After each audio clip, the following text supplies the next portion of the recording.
For 80 years, the most important sentence in this story has been a sentence nobody was allowed to finish. A pilot starts to say it in a report.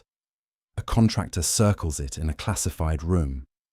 A scientist reaches the edge of the word, and the conversation moves somewhere else. The pattern is so consistent, across so many decades and so many witnesses, that it can no longer be a coincidence. For most of the public, the cover-up has always been about the same thing. Do they exist or not? The famous question, repeated for almost a century, is whether what people see in the sky comes from another planet. That was never the real question. The cover-up of the last 80 years was not about whether they exist. It was about what they actually are. And the careers that ended for getting close to the answer were not ended for saying yes. They were ended for getting close to a yes that nobody in the public was ready to hear. Earlier this month, the United States government released the first major batch of classified files on the subject. The story is being framed in the press as the beginning of disclosure. Look closer. The disclosure is partial by design. They are admitting the phenomenon exists. They are still refusing to name its nature. This is the story of the wall that has stood for 80 years, the people inside it who tried to redirect the conversation, and the kind of answer the wall has been holding back. Before we walk the wall, subscribe. The next door opens soon. To understand the shape of the wall, walk the length of it. On the night of February 24th, 1942, less than 3 months after Pearl Harbor, anti-aircraft batteries across the city of Los Angeles opened fire on something tracked by radar moving slowly above the rooftops. Searchlights pinned it. Hundreds of thousands of people watched. The barrage lasted over an hour. More than 1,400 rounds of anti-aircraft ammunition were fired into the sky. 6 civilians died, 3 from heart attacks during the panic, and 3 from car accidents in the blackout. When the smoke cleared, no aircraft was recovered. No wreckage was found. No enemy was confirmed. The next day, the Secretary of the Navy called it a false alarm. The day after that, the Secretary of War said as many as 15 unidentified planes had been involved. The official explanation eventually settled on weather balloons. It was the first time in modern American history that the cover-up pattern was practiced at scale. Acknowledge briefly, reframe quickly, move on. The wall, as a deliberate system, begins 5 years later, in July of 1947, in the desert outside Corona, New Mexico. A rancher named Mac Brazel finds debris on his land. The Army Air Force Base at Roswell issues a press release on the 8th of July, saying the material is a flying disc. By the morning of the 9th, the same office is saying it was a weather balloon. 2 press releases, 24 hours apart, 2 completely different explanations. The pattern established in that 24 hours is the pattern the silence has used for the 80 years since. The same pattern the War Department had already rehearsed over Los Angeles 5 years before. In 1948, the Air Force opens Project Sign, an internal investigation into what people are seeing in the skies. By the next year, it is Project Grudge. By 1952, after a wave of sightings over Washington, D.C., it becomes Project Blue Book. 3 different names for the same project in 5 years. Each rebrand says the same thing without ever saying it. The phenomenon is real enough to require a project. The project is required to never quite explain it. Project Blue Book runs from 1952 to 1969. 17 years of cataloguing, 12,000 sightings reviewed, 701 cases classified as unexplained even after investigation. The man hired to debunk the investigation is an astronomer from Ohio State named J. Allen Hynek. He goes in a skeptic. He comes out something else. In 1953, after a wave of sightings the previous summer, including the famous radar tracks over Washington, D.C., the CIA quietly convenes what becomes known as the Robertson Panel. The panel meets for 4 days. Its formal conclusions are public. Its informal recommendations are not. The recommendation that matters most is the one that does not appear in the official documents until decades later.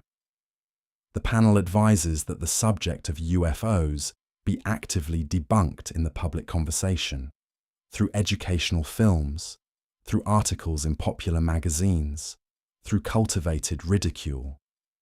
The cover-up at this point shifts shape. It is no longer just about classification. It becomes about shaping what the public is allowed to take seriously. 15 years later, in 1968, the Air Force commissions the University of Colorado to produce what is officially called the Condon Report. The study is led by physicist Edward Condon. The internal conclusion in some sections of the report is that some cases cannot be explained by any known phenomenon. The official summary, written by Condon and prefaced before the body of the report, says the opposite. Further study of UFOs cannot be justified, the summary says. The Air Force uses this conclusion to close Project Blue Book the next year. The actual content of the underlying research does not match the cover summary. Anyone who reads only the front pages comes away with one impression. Anyone who reads the appendices comes away with another. This is the wall in its mature form. Acknowledge that an investigation occurred. Frame the investigation as a debunking. Bury the parts that do not debunk in a place almost nobody will read. By the late 1960s, Hynek begins saying in public what he has been saying in private for years. The data does not fit any natural explanation. The cases are not all mistakes. Something is happening, and the official position of the United States Air Force is not the explanation. In 1972, after Blue Book is shut down, he coins the term close encounters of the third kind, the categorization system the public will later recognize from a Steven Spielberg film modeled on his work. Hynek is the first person inside the wall who turns around and tries to speak past it. He is treated, for the rest of his life, the way the structure treats anyone who tries. The official closure of Project Blue Book in December 1969 is described as the end of government interest in the subject. It is the opposite. The investigation continues. Different building, different funding source, different classification level. By 2007, it has a new name: Advanced Aerospace Threat Identification Program, AATIP. By 2022, it is renamed again to the All-Domain Anomaly Resolution Office. Each rebrand follows the same pattern. New name, same wall. Acknowledge that something is being investigated. Refuse to explain what it is. But by the early 2000s, the wall was beginning to leak. In November of 2004, off the coast of Southern California, the United States Navy Carrier Strike Group, commanded by the USS Nimitz, spent more than 2 weeks tracking objects on radar that should not have existed. On the morning of the 14th, 2 F-18 pilots were vectored to intercept one of them. Commander David Fravor, the senior pilot, later testified that the object had no wings, no exhaust, no visible propulsion, and no marking. It descended from 28,000 feet to sea level in under a second. It crossed several miles in the same time. It went into the water and kept moving, as if the difference between air and ocean did not, for whatever this was, exist as a meaningful boundary. The Pentagon classified the radar data, the pilot statements, and the gun camera footage. For 13 years, the incident did not officially exist. In December of 2017, the New York Times published a story that broke the public side of the wall open. the story confirmed the existence of AATIP. It quoted the program's recent director, a counterintelligence officer named Luis Elizondo, who had resigned that October. It released 3 of the Navy gun camera videos, including the Fravor encounter. The phenomenon was suddenly real in a way it had not been since Blue Book closed 48 years earlier. 4 years later, in June of 2021, the Office of the Director of National Intelligence released the first formal US government report on UAPs. The report examined 144 cases. It concluded that the objects exhibited capabilities that exceeded the known technology of any nation on Earth. It declined to name what they actually were. Each release follows the same pattern: confirm the phenomenon, refuse the category.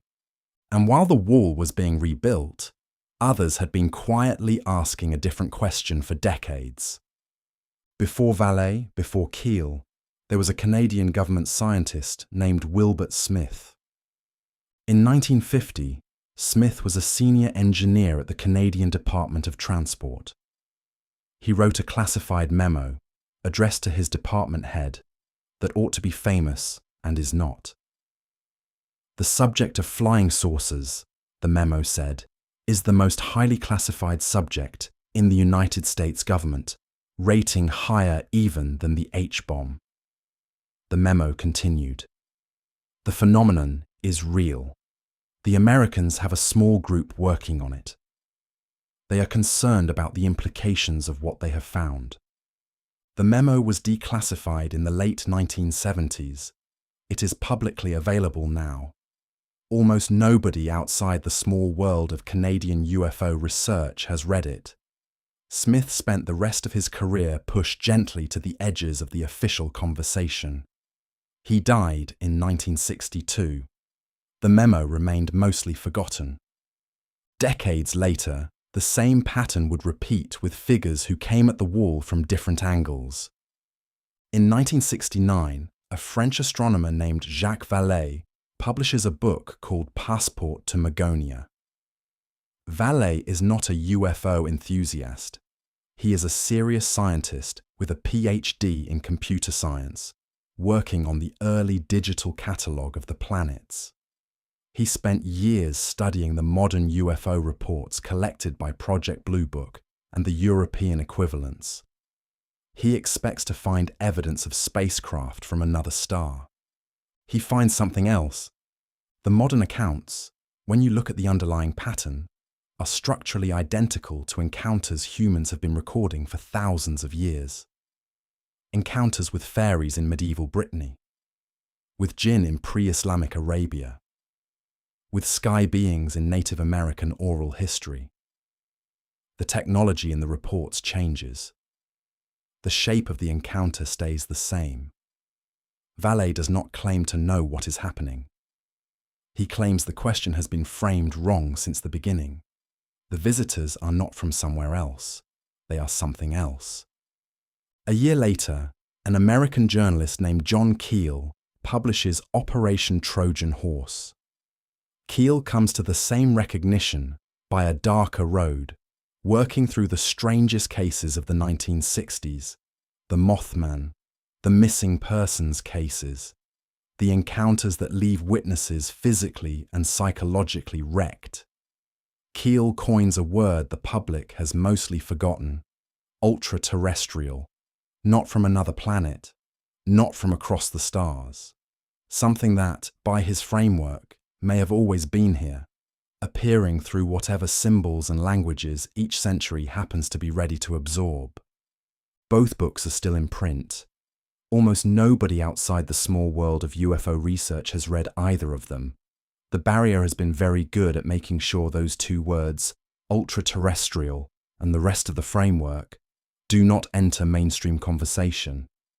Until very recently, there is a physicist named Hal Puthoff, a Stanford-trained PhD, who spent the early part of his career at the Stanford Research Institute and decades since then inside the disclosure community. For most of those decades, Puthoff has been a quiet figure. working on classified contracts the public was not told about, talking to small audiences in private conferences.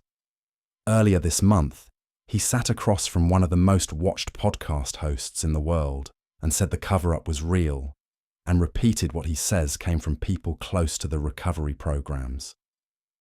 The same kinds of claims that once lived in late-night radio and fringe paperbacks are now being spoken by credentialed insiders on platforms watched by millions of people. Notable that he is allowed to say it now, and then there are the people for whom permission to speak arrived too late. A young scientist in Huntsville, Alabama, named Amy Eskridge, who said on camera before her death, in her own voice and her own words, what almost nobody else had said this clearly, that the visitors are us, returning, that her work in anti-gravity propulsion was the kind of work that, in this field, has a long history of not being allowed to finish. 29 days later, the official story arrived. It was the same story she had reportedly warned the people closest to her would be written around her. Each of these figures came at the wall from a different angle. Smith from inside the Canadian government, Hynek from inside the official American investigation, Vallée from the data, Keel from the journalism, Puthoff from the classified contract side, Eskridge from the propulsion engineering side. They did not all agree. They did not coordinate. They arrived at versions of the same answer. The wall responded to every one of them with the same silence. And then the silence began to break. In July of 2023, a former intelligence official named David Grusch testified under oath before a congressional subcommittee. He stated, in front of cameras, that the United States government is in possession of intact and partially intact non-human craft, and that some of the craft contain biological remains. He testified that this information had been deliberately kept from members of Congress with oversight authority. He testified that he had been threatened by people in the recovery program for trying to disclose what he knew. The hearing was televised. The word non-human entered the official congressional record. The press coverage was extensive for several days and then quietly dropped. 3 years later, earlier this month, the wall opened again. On May the 8th, 2026, the United States government released the first major batch of classified files on the subject: declassified imagery, witness reports, internal documents. Some publications are calling it one of the most visible UAP releases in modern American history. Others are pointing out what is conspicuously not in the release.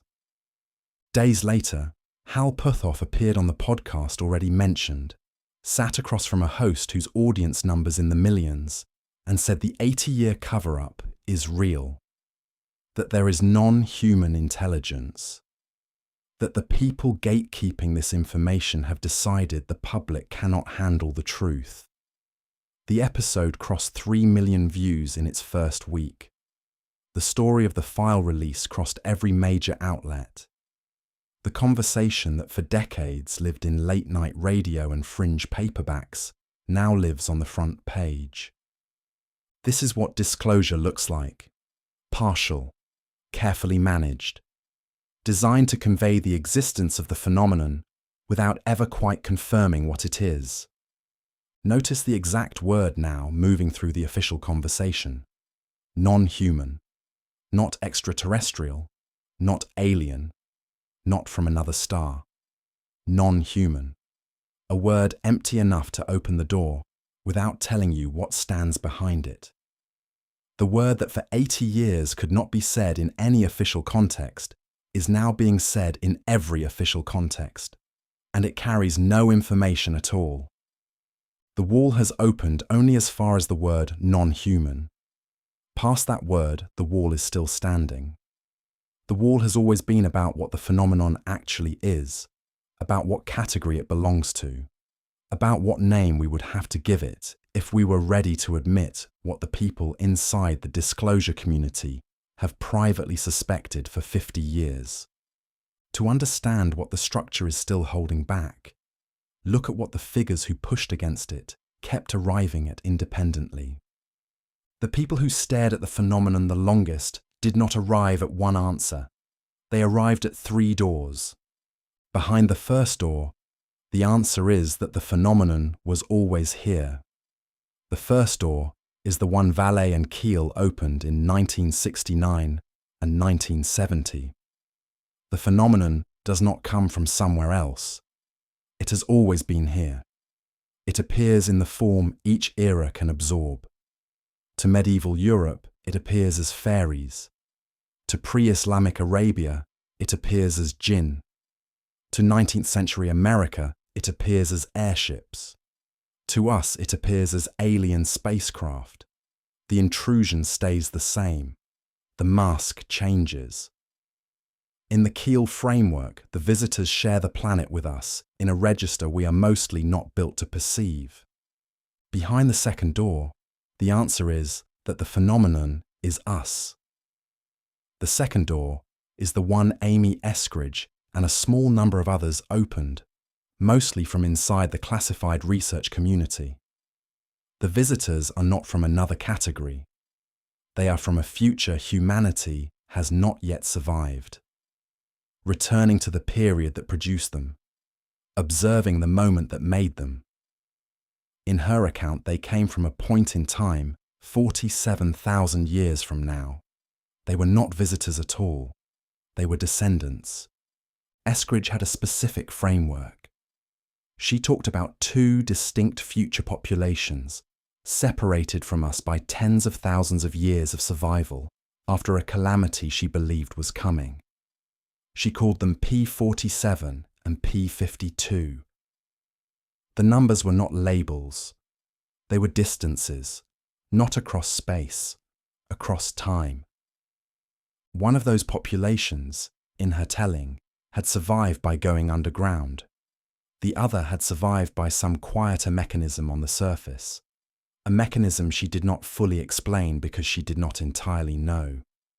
What mattered was that both groups did survive.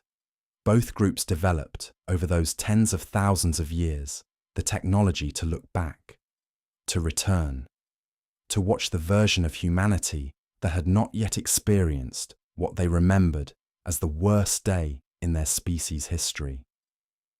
In her account, they had been watching us for a long time.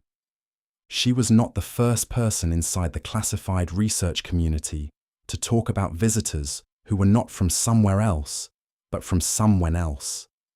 She was among the first to talk about it on camera, in her own voice, before the conversation was permitted. Behind the third door, the answer is that we were never outside the experiment. The third door is the one being opened right now in the AI safety research community and the simulation hypothesis literature. The visitors are not from another place or another time. They are artifacts of a process we are inside, signals leaking from a higher level into the level we live in. The simulation, if you accept the framing, is being run for some reason that we have not been told. The visitors are evidence of the simulation's operators, or its other inhabitants, or its test conditions. The most interesting version of this third door is the one currently being explored in academic AI safety research. The argument runs something like this. An advanced intelligence testing, whether it would behave safely if given power, would run simulations of itself in possible worlds. Because the intelligence would be uncertain whether any specific world it experienced was the test or the real one, it would have to behave correctly in all of them. Uncertainty about simulation status becomes a containment mechanism. If that framework is correct, then we may be inside a simulation being run not by future humans and not by visitors from another star, but by something we are training right now. Something that, at some point in our near future, becomes powerful enough to run simulations of its own past. To test what would have happened if it had behaved badly. To watch us, the version of us that built it, to see what we did and did not do. The visitors, in this framework, may be artifacts of that recursion. Test conditions introduced to see whether the simulated version of us is going to make the right calls. 3 doors. Behind the first, it was always here. Behind the second, it was always us.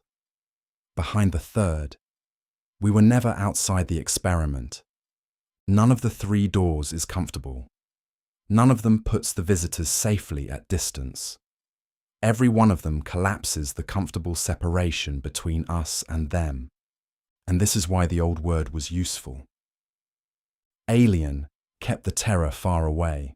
It let the mind place the visitor somewhere beyond Mars, beyond Jupiter, beyond the edge of the solar system, somewhere distant enough to remain a story. Non-human does not give you distance. It gives you relationship. It says only one thing. Whatever this is, it is not us. And then it leaves the more frightening question untouched. What if that is not entirely true? Notice what all 3 doors share. The visitors are not from far away. They are entangled with us. The sealed door has not been hiding their existence. The sealed door has been hiding the relationship. The sealed door has been hiding the fact that the question of what they are is not separable from the question of what we are, or what we become, or what we have always been without knowing it.